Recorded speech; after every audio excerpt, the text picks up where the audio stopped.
Hi everyone, my name is Emma Carmen and we are back for our second episode today of Conversations with Coaches. This afternoon I have Michael Edelen from Georgetown College joining me. Michael is the program's second coach and Edelen moves from his director position at United Talent, where he developed a boys gymnastics program, a special needs program, to become a full-time collegiate coach at Georgetown College.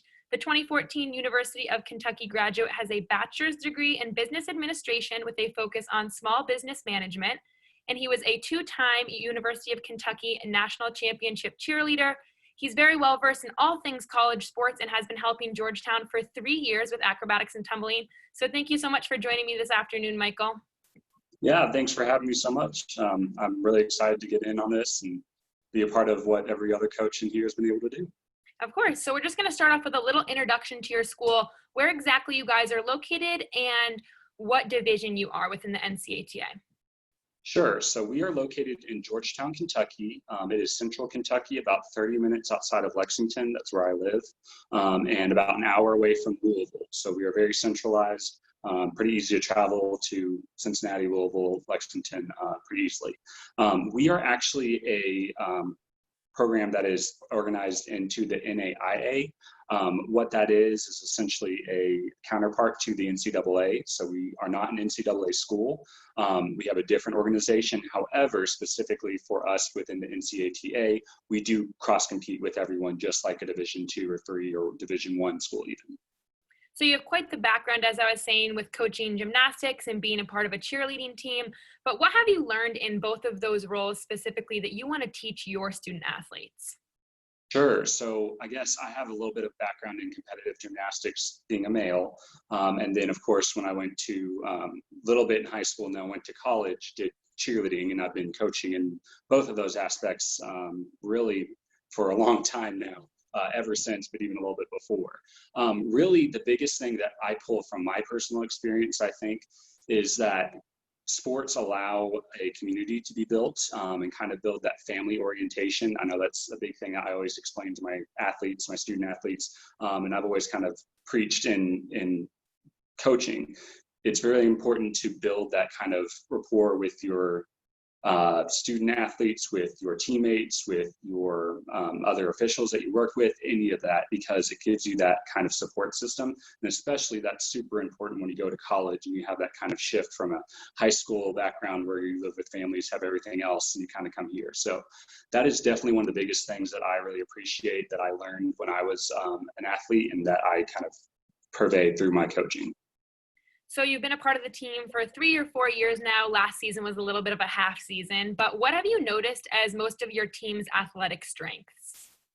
Sure. So we've kind of evolved. I've been involved with the program since its conception here at the school. I helped coach some tumbling stuff outside of the school itself, and then got brought on as an assistant coach 2 years ago now, being head coach this past year. Honestly, our biggest strength is that we are really focused on all-around athletes. So we definitely look for GPA, all that fun stuff that you get from college. But because we're a smaller growing program, we really need everyone to come in and be able to fill multiple roles. So we don't necessarily have one person that comes in and only tumbles or only does one event. We have people that come in and they participate in all, if not most of the events. And I think that's where we really shine with our athletic ability. As you mentioned, the GPA thing, on the academic side of things, what are some of the most popular majors that you see either your student athletes or most of the people at Georgetown pursue? Sure. So we have a ton, we have over 50 different majors that you can get in, which is huge for a small school. Really, we see a ton of people that come in for athletic training, pre-PA. We have a lot of our pre-professional schools, so pre-law, pre-medicine, again, pre-PA. We have a nursing program that does a 3-2, an engineering program as well that does a 3-2 with UK. So you come to school at Georgetown for 3 years, and then you go on to the UK program to finish out and get your degree through there. So there's a ton of opportunity. I think the biggest asset of Georgetown College, though, is that they are such a small school and they really focus on you getting to know your teachers, your content, and getting to have that kind of family feel on campus, even beyond, the team aspect of what we have as athletics. So one last question, what do you want to share to potential student athletes about your school and your program and anyone interested coming to Georgetown? Sure. Again, we are a small school, and what that does for us is it allows us to have great person-to-person relationships. All of our instructors, we are at like 98% of all of our instructors being at their terminal degree, meaning that they have the highest possible education in their field. And they are the instructors that you see, that you talk to whenever you are in the classroom. Whenever you come in, you are one of maybe anywhere from 20 to 4 students that meet with this one professor whose life is dedicated to that topic and to teaching, and they're here to be educators. I know from my experience at UK, sometimes you can go into some bigger classrooms and it's kind of intimidating. We definitely don't have that here. It's definitely very inviting, it's very welcome, and you have direct access to the pinnacle of the educators in our school. The really great thing too, just even putting it out to NCATA, my experience was not directly with the NCATA being a male athlete, but the organization has been so inclusive and so welcoming, and I think we try to purvey that through our program as well.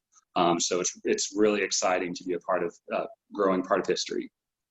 Thank you so much, Michael, and thank you for tuning in to another episode of Conversations with Coaches. Up next tomorrow at 11 a.m. Eastern Standard Time, I will be talking to Brandy Duran from Arizona Christian. Remember, I'm Emma Carmen, and we will have all of these videos on our social media at Twitter, Facebook, and YouTube. So if you are not able to make one, you will see all of them on our social media. Thank you so much again, Michael, and have a great day. Thank you so much. Appreciate it.